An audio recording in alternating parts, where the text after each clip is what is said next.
The Gold Coast Mayor has revealed he was a guest of the Trump organisation at Mar-a-Lago just before an Australian developer signed a deal for a Trump tower at Surfers Paradise.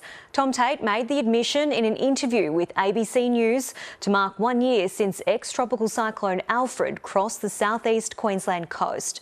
Jessica van Vonderen sat down with the Mayor to ask about his US trip and also his learnings from the weather system that ravaged the Gold Coast's beautiful beaches 12 months ago. Tom Tate, thanks very much for your time. Hard to believe it's been a year since Cyclone Alfred. One of the biggest impacts surely was to the beaches. Millions of cubic metres washed away. You've had to spend millions of dollars putting it all back again.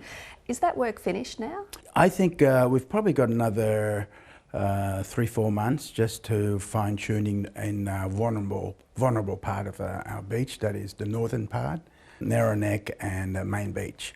So we'll start again in April and do that, and 4 months of that would complete the Operation Rainbow, I call it, because the dredge sucks the sand just behind the surf and rainbows the sand. They shoot in the tube and lands in front of the surf, and the surf pushes into the beach.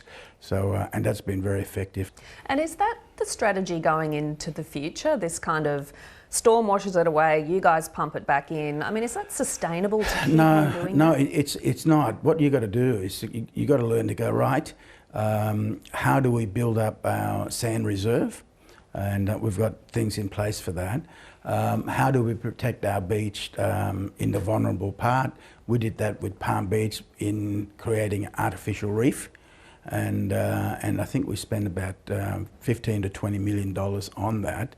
In some respects, I guess we were lucky. This system wasn't even cyclone strength when it did hit the mainland. So the damage, I guess, could have been much worse. Are you confident that the sea wall can withstand the potential for much stronger systems? It's very, very solid. Will it withstand an Alfred? I think it, or stronger than Alfred, I think it will. You'd want to be a bit more confident than that, wouldn't you?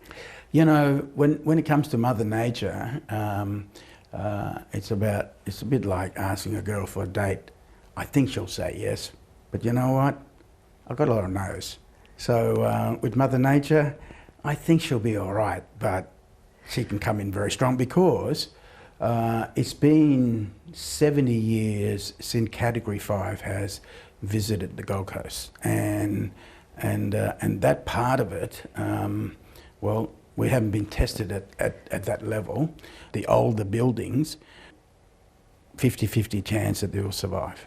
Do you think you're ready for the next cyclone, if and when it comes? We continue to prepare. Are we ready?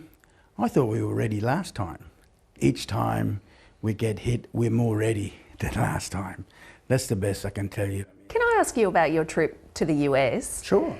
It took the Prime Minister of Australia, Anthony Albanese, months and months to get a face-to-face meeting with Donald Trump. How does Tom Tate, Gold Coast Mayor, secure a dinner with the President at Mar-a-Lago, no less?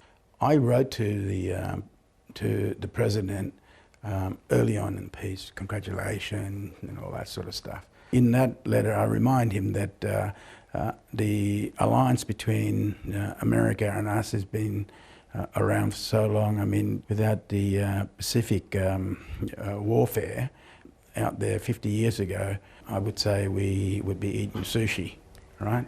But so, how did the dinner come about? Who issued that invitation? Well, what happens is the Trump organisation knew about me, and they analysed also that they want to invest first in Australia. And the Gold Coast, if you analyse the data, is one of those best investment when it comes to property. Then they went, well, we want to sign the agreement, and it'd be great if you can come and join the signing ceremony.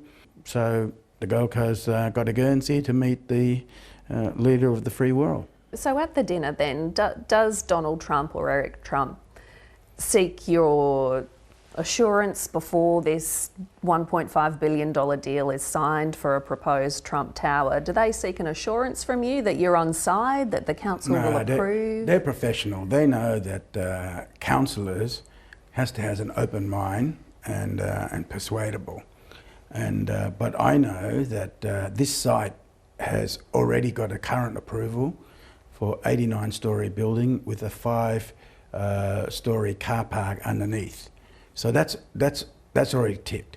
Do you have an open mind though, or I do. You support it, don't you? This tower. With what I see, I think it fits the character of Surfers Paradise. They're going for top of the range, so I think they'll spend the extra dollars to overcome any concern we may have. Will the community get a say? Is there public consultation? Because I'm sure you're aware there's this petition that has over 100,000 signatures on it opposing it. I've looked at some of those, and I would take on board the people with real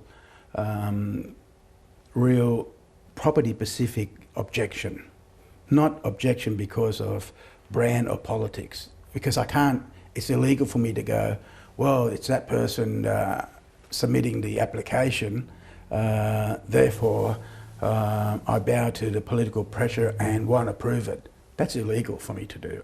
The visit to Mar-a-Lago, was that ratepayer funded? No. So did you pay for it, or who paid for it then? Well, some parts of it, some part of the trip I pay, and some other parts was an invitation as mayor of the city to be there. By the Trump organisation, by or the by Trump organisation. David Young? Or? No, by the Trump organisation. So, and that's a gift that you will declare, I suppose. I think that I was there as mayor of the city, so that's a gift to the city, not to me, because I'm pretty sure Tom Tate wouldn't have got an invite. Mayor of the Gold Coast got the invite. Mayor, thank you so much for your time. My pleasure, anytime you like. And the Mayor's office says all hospitality received during the mayoral mission will be reported in accordance with legislative requirements.